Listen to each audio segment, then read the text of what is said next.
दोस्तों, मैं आपका दोस्त आशीष शर्मा एक बार फिर से आशीष शर्मा क्लासेज में आपका बारंबार स्वागत करता हूं। इस बार इस वीडियो में कार्यपत्रक संख्या 76 से लेकर 80 तक कार्यपत्रक संख्या का अध्ययन करेंगे।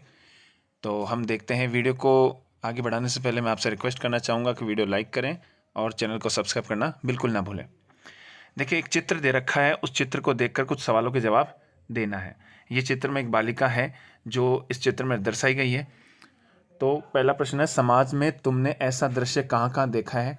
क्या इस उम्र की बच्ची को विद्यालय न जाकर काम काज ही करना चाहिए? अपने विचार कारण सहित लिखिए। तो इसमें हमने लिखा है, हमारे गांव के पास कुछ गरासिया जनजाति के लोग रहते हैं। वहाँ बच्चे घर पर ही रहते हैं, जबकि उन्हें विद्यालय जाकर शिक्षा प्राप्त करनी चाहिए।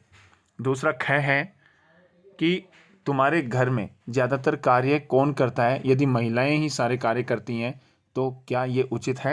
लिखिए।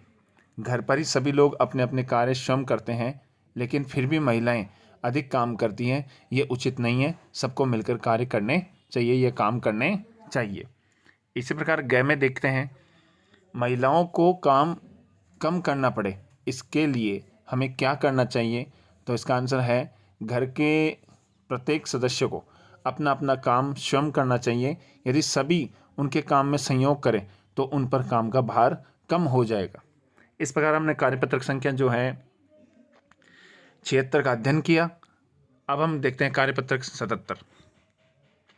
कार्यपत्रक 77 में देखते हैं, नीचे दी गई आकृति में संचार के साधनों के नाम लिखिए। तो देखिए, इसमें संचार के साधन में अपना लिखा है, टेलीफोन है, सेलुलर फ़ोन है, दूरदर्शन है, फैक्स है, समाचार पत्र है और रेडियो है। इसी प्रकार देखते हैं,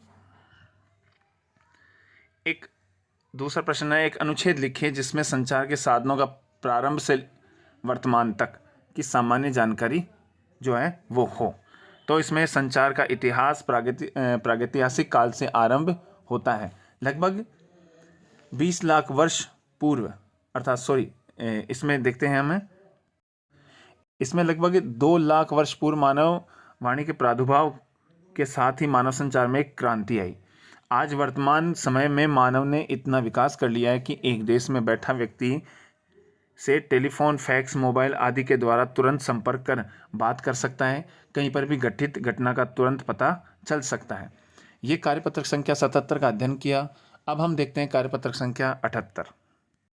कार्यपत्रक संख्या 78 में देखते हैं कि अपने मित्र को होली की शुभकामनाएं देते हुए पत्र लिखिए।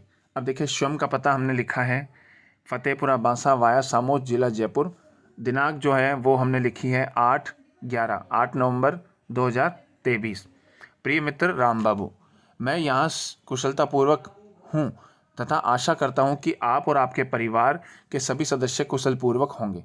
मुझे तुम्हें ये बताते हुए खुशी हो रही है कि कई वर्षों बाद मैं इस बार होली पर घर पर मना रहा हूँ, क्योंकि पढ़ाई के कारण हर बार बाहर ही रहना पड़ता था। आप भी होली अच्छे से मनाना और मेरी और मेरे परिवार की तरफ से आपको और आपके पूरे परिवार को होली की ढेर सारी शुभकामनाएं। होली अच्छे से मनाना। ईश्वर की कृपा हमेशा आप पर बनी रहे। पुनः एक बार आपको और आपके परिवार को होली की अनंत शुभकामनाएं। तुम्हारा मित्र आशीष। अगला कार्यपत्रक देखते हैं 79। कार्यपत्र संख्या 79 में देखते हैं, भगवान के डाकिये कविता में की उन 4 पंक्तियों को लिखिए जो आपको पसंद है। अब देखिए, डाकिये की जो है वो पंक्तियां लिखते हैं, पक्षी और बादल ये भगवान के डाकिये हैं, जो एक महादेश से दूसरे महादेश को जाते हैं। हम तो समझ नहीं पाते हैं, मगर उनकी लाई चिट्ठियाँ पेड़ पौधे, पानी और पहाड़ बाँचते हैं। दूसरा प्रश्न है, बताइए कि ये पंक्तियाँ आपको क्यों पसंद हैं? तो इसमें हमने लिखा है, क्योंकि इसमें कवि ने संदेश दिया है कि पक्षी और बादल एक देश की सुगंध दूसरे देश तक लेकर जाते हैं, अर्थात वे 2 देशों को जोड़ने का काम करते हैं। इनके द्वारा लाई गई चिट्ठियों में एकता और सद्भावना का संदेश छिपा रहता है।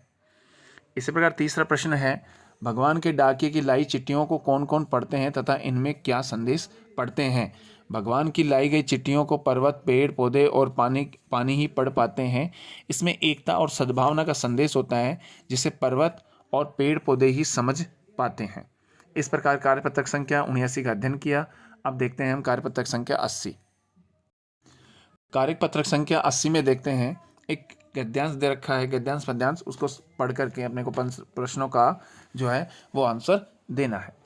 आ रही रवि की सवारी, नव किरण का रथ सजा है, कली कुसुम से पथ सजा है, बादलों से अनुचरों को स्वर्ण की पोशाक धारी, आ रही है रवि की सवारी, विहग बंदी और चारण कर रहे कीर्ति गायन, छोड़कर मैदान भागी तारकों की फौज सारी, आ रही रवि की सवारी, आ रही रवि की सवारी। अब हम देखते हैं इसमें प्रश्नों का आंसर। ऊपर लिखी कविता को एक सार्थक शीर्षक लिखिए। तो इसमें रवि की सवारी, ये इसका ये शीर्षक है, रवि की सवारी। दूसरा प्रश्न है, विहग बंदी और चारण किसका गुणगान गा रहे हैं? तो इसमें लिखेंगे, सूर्य की वंदना करते हुए यश और कीर्ति का गान कर रहे हैं। इसी प्रकार तीसरा प्रश्न है, आपने उगते हुए सूरज को अवश्य देखा होगा, उगते हुए सूरज की आभा व दृश्य का अपने शब्दों में वर्णन कीजिए। तो इसमें लिखेंगे, सूर्य पूरब दिशा से निकलता है, सूरज निकलने पर रात भर का अंधेरा खत्म हो जाता है, उगते सूरज की किरणें पूरे आसमान में अपने प्रकाश को फैलाती है, जिससे चारों तरफ लालिमा और आभा छा जाती है। चौथा प्रश्न है, रवि के पर्यायवाची लिखिए। तो इसमें लिखेंगे, सूरज, दिनकर, सूर्य, भानु और भास्कर। इसी प्रकार पांचवा प्रश्न है, अनुचर, अनु धन चर, अर्थात आदेश के अनुसार आचरण करने वाला बराबर सेवक। आप भी नीचे लिखे गए शब्दों को इसी प्रकार स्पष्ट कीजिए। नभचर है तो नभ धन चर, नभ में गमन करने वाला या विचरण करने वाला अर्थात पक्षी। जलचर है तो जल धन चर, जल में रहने वाला या रहने वाले जीव, अचलार्थ अर्थात मछली। निशाचर है तो निशा धन चर, रात्रि में विचरण करने वाला अर्थात राक्षस। इस प्रकार कार्यपत्रक संख्या 80 का अध्ययन किया। मैं आशा करता हूं कि आपको ये वीडियो बहुत ही अच्छा लगा होगा, और अगर अच्छे लगा हो तो लाइक कीजिए, शेयर कीजिए, कमेंट कीजिए और सब्सक्राइब करना बिल्कुल भी ना भूलें। हम अगले वीडियो में फिर से मिलेंगे, तब तक के लिए हमें इजाज़त दीजिए। जय हिंद, जय भारत।